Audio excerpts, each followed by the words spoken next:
Good morning my friends! Magluluto naman tayo ng special MAJA BLANCA dessert. Ito ang mga ingredients natin.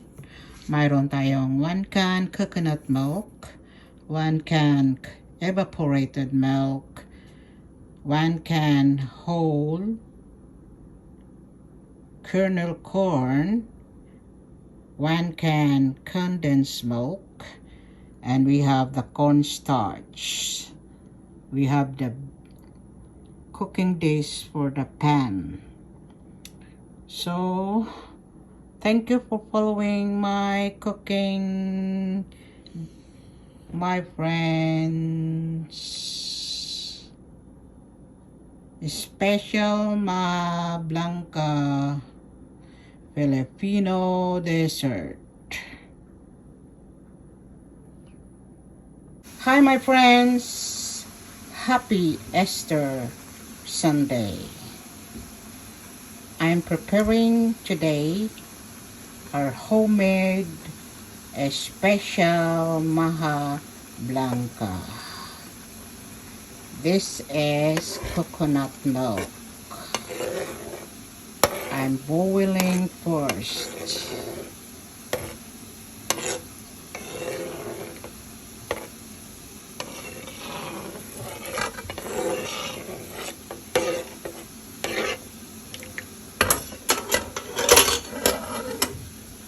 And I will add coconut milk, then together with evaporated milk.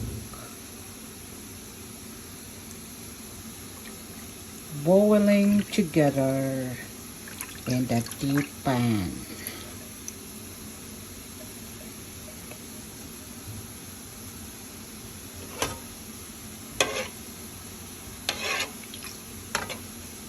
A special MAJA BLANCA for Easter Sunday. Happy Easter Sunday, my friends.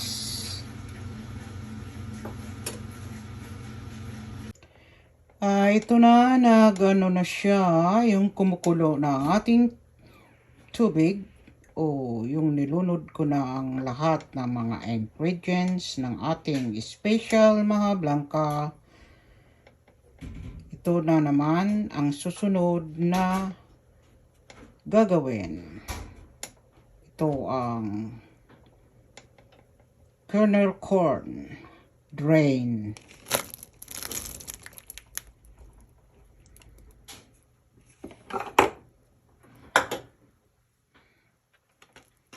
Special MAJA BLANCA homemade Philippine dessert, mga kaibigan.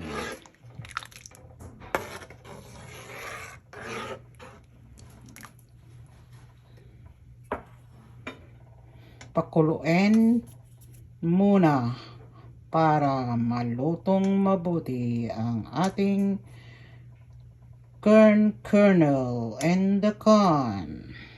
Hi guys, kumukulo na ang ating special MAJA BLANCA for Happy Easter Sunday, my friends.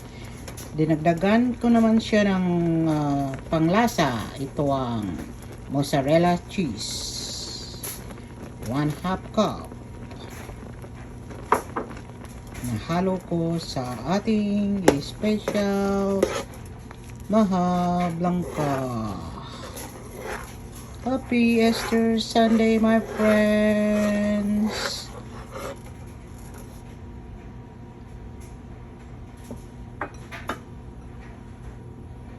Kumukulo na siya ang ating special MAJA BLANCA Philippine dessert. Isunod ko naman ang cornstarch with evaporated milk sa kumukulong sangkap ng masarap na homemade MAJA BLANCA.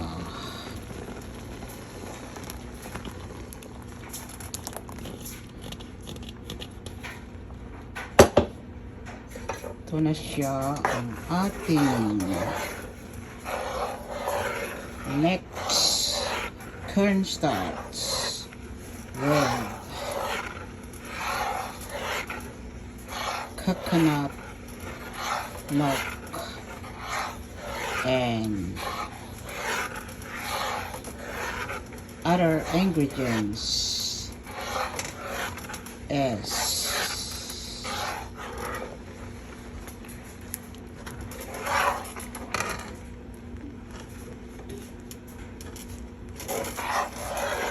cornstarch with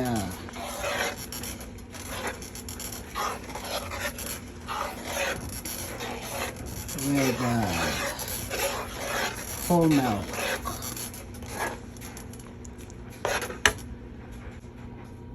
Dagdagan natin ng vanilla para mabango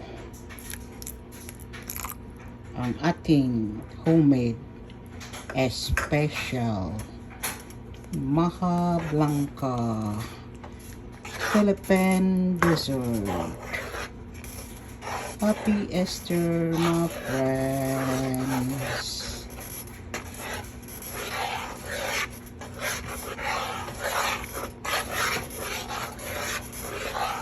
Maigi ito i-stir na mabuti para hindi masunog ang kinaliliman ng ating MAJA BLANCA. Ito na siya, ang ating special MAJA BLANCA. Mix na lahat ng mga ingredients ng MAJA BLANCA. Pinapaano ko pa ito ng mabuti. Niluluto ko, mga kaibigan. Ito ang resulta ng ating special MAJA BLANCA homemade.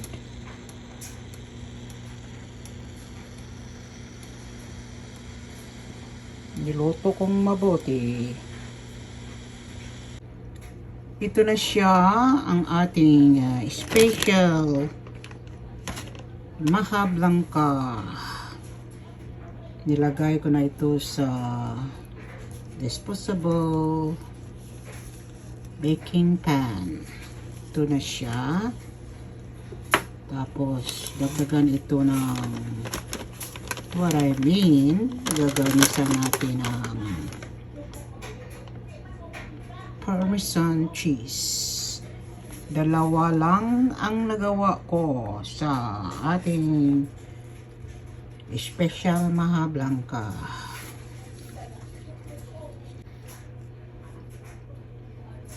This is a garnish MAJA BLANCA with a cheese.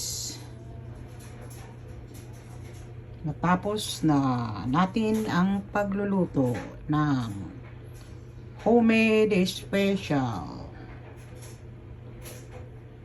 MAJA BLANCA Philippine dessert.